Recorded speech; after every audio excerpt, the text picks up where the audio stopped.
Inside the tent, on the banks of the Volga River, 6 warriors wait in shadow. The year is 922. The girl entering knows what comes next because she has watched this ceremony before, though never from this position. Her name is Sigrid, though the Arab chronicler watching through the tent fabric will never record it. He will write only that she was young, that she had served the dead chieftain, that she had volunteered to follow him into the afterlife. The 3rd warrior has just finished. The 4th approaches. Sigrid speaks in broken Norse, words she learned during 2 years of captivity since her Slavic village burned. "I see my master," she says to no one, to everyone, to the old woman they call the Angel of Death who stands in the corner heating a blade over coals. He calls me to his hall. The 4th warrior does not care about her visions. Neither does the 5th. By the time the 6th is done, Sigrid no longer speaks of seeing anything. The Angel of Death approaches with the rope and the blade. One for strangling, one for certainty. The crowd outside begins singing louder to cover any sounds that might escape the tent. In 10 minutes, Sigrid will burn on the funeral ship beside the chieftain who owned her. She will be smoke and memory and nothing. But Sigrid was lucky. She knew when her suffering would end. She could count the minutes until release. Most captured women entered a system designed to make them pray for death that would never come.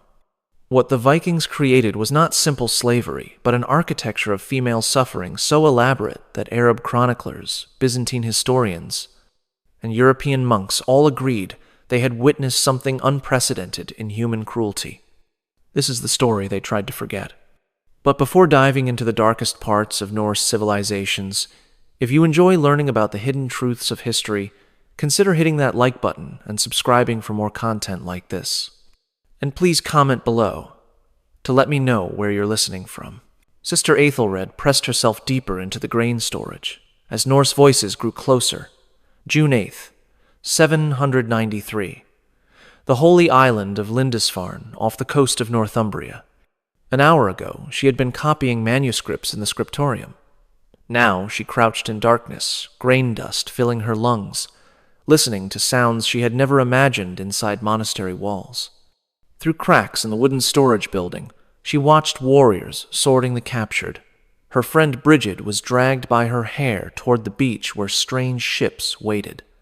Bridget had been beautiful, with auburn hair that caught sunlight during morning prayers. That beauty had become her curse. The Vikings separated women into groups with the efficiency of farmers sorting livestock. Young and beautiful in one group, older but strong in another. The elderly and the sick received quick deaths. Their bodies left where they fell. A hand plunged into the grain beside her. Fingers found her arm. The warrior who pulled her out had blue eyes and smelled of salt and blood. He said something in his language, then shoved her toward the growing line of captives. Sister Aethelred, who had devoted her life to Christ at age 14, who had spent 12 years in peaceful contemplation, was about to discover what Vikings did to the women they captured. The ship journey redefined suffering. 40 women crowded into a space meant for 20. No food for the first 2 days. Water only when waves crashed over the side, leaving them to lick salt moisture from wood that countless previous captives had also licked. The women were organized by their potential value, and even in the darkness below deck, the warriors knew exactly which ones had been selected for which purposes. Ethelred learned to recognize the different types of visits. Sometimes warriors came for violence, sometimes for other things, sometimes just to look, to evaluate their shares of the coming division. The journey from Lindisfarne to Norway took 11 days. By the 5th day, 2 women had died. Their bodies were thrown overboard without ceremony. By the 8th day, Ethelred had stopped praying. God seemed very far from this wooden tomb sliding across dark water. When they reached Norway, the division began immediately. The raid leader claimed first choice, selecting 6 women, including Bridget. His warriors chose next by order of reputation and valor shown in battle. Ethelred went to a farmer named Gunnar, who needed field workers. She watched Brigid led away toward the chieftain's hall and thought her friend's fate must be better. She was wrong. 20 years later, Ethelred would die in Norway, her hands destroyed by decades of grinding grain, her back permanently bent from carrying impossible loads. She never learned what happened to Brigid initially, though she heard rumors through the elaborate networks that enslaved women developed. Brigid had lasted 3 months in the chieftain's hall before being sold to a trader heading east. From there, she vanished into the vast Viking slave networks that stretched from Iceland to Constantinople. The night Lindisfarne fell was not unique. It was the template for 3 centuries of raids that would transform northern Europe. Every monastery, every village, every isolated farm faced the same possibility. The ships could appear any dawn, and when they did, the women knew their lives as human beings were over. But Brigid was beautiful, and beauty in Viking captivity was a curse beyond imagination. The morning after a successful raid on a Frankish village, Chieftain Ragnar Ironhand walked slowly between rows of captured women. His men had arranged them by approximate age and apparent health. 200 women knelt in the mud of the temporary camp, their homes still smoking in the distance. Ragnar carried a staff that he used to lift chins, turn faces toward the light, inspect his new property. He separated them into 3 categories with practiced efficiency. The first group, laborers, included older women and those showing signs of hard living. These would work fields, grind grain, and maintain households until their bodies failed. The second group, breeders, consisted of healthy young women of childbearing age. They would produce more slaves, their children automatically inheriting their mother's status. The third group, marked for special purposes, included the beautiful, the noble, and the very young. Marie was 30, a mother of 4 who had watched Vikings cut down her husband in their doorway. She went to the laborer group. Her hands showed she knew how to work, and her sturdy build suggested years of productive labor remained. She would spend 16 hours a day grinding grain in Ragnar's household, her fingers gradually deforming from the repetitive motion until they looked like twisted roots. 8 years she would last before her body simply stopped functioning, worn out like a tool used past breaking. Isabel was 16, daughter of a minor nobleman who had tried to organize resistance. She went to the breeder group. Within a month, she would understand what that categorization meant. Within a year, she would give birth to her first child, a boy who would never know his father's name. Over the next decade, she would produce 7 children, all born into slavery, all separated from her as soon as they could work. The Viking economy ran on this multiplication of human property. Marguerite possessed the kind of beauty that transcended circumstances. 20 years old, with features that remained striking even through tears and mud, she went to the Special Purposes group. Her fate diverged from the others immediately. While Marie and Isabel would remain in Scandinavia, Marguerite would be cleaned, fed better food, taught basic phrases in multiple languages. She was an investment being prepared for sale to the highest bidder in the great slave markets of the East. The selection process revealed the economic precision underlying Viking raids. This was not random violence, but calculated harvesting.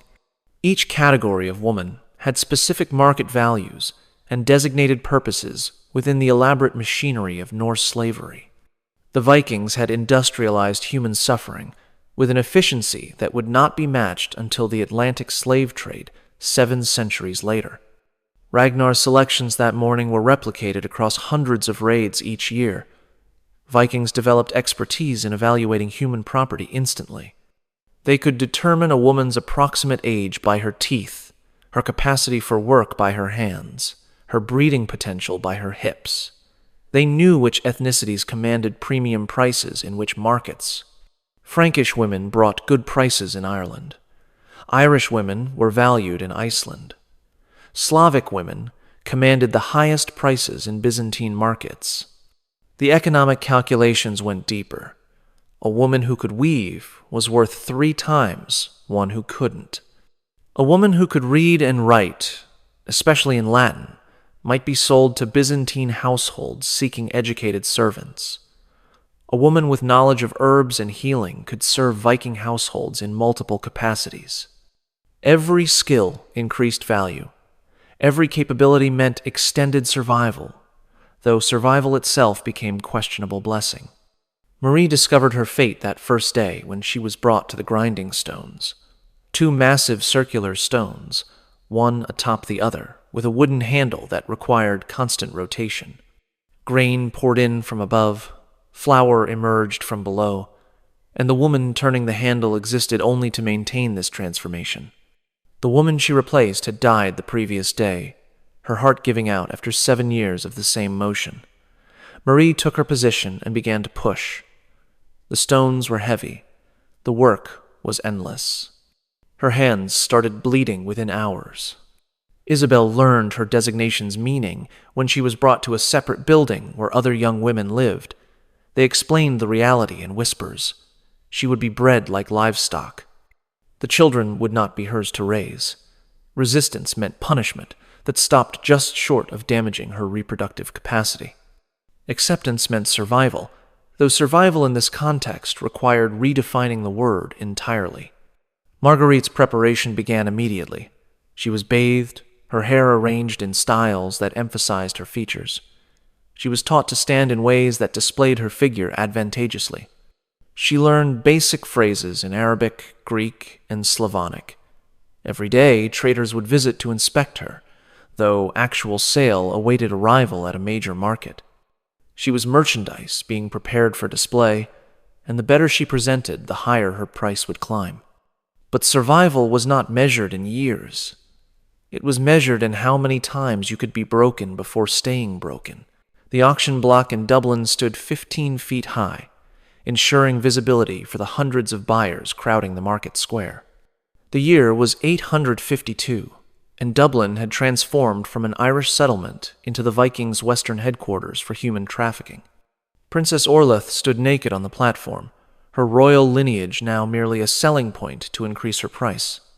The auctioneer spoke in 4 languages, describing her qualities to Byzantine merchants, Moorish traders from Spain, Norse settlers from Iceland, and local Irish collaborators who profited from the suffering of their own people.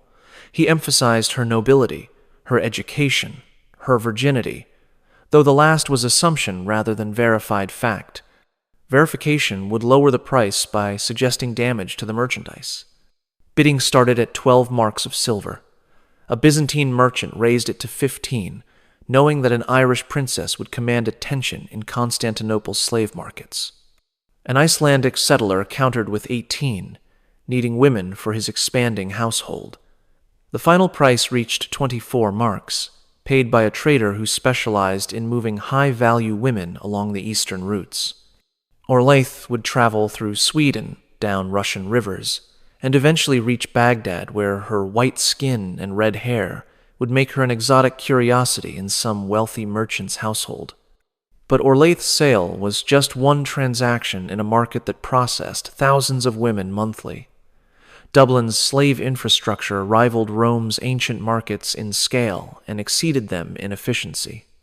Holding pens could maintain 500 women at a time.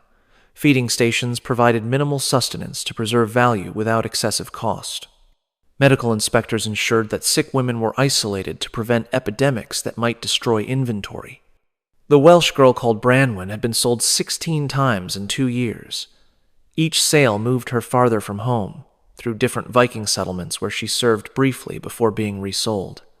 The constant movement was deliberate. Women who stayed in one place too long might develop connections, might organize resistance, might become human to their owners. The trade kept them in motion, perpetually displaced, forever foreign.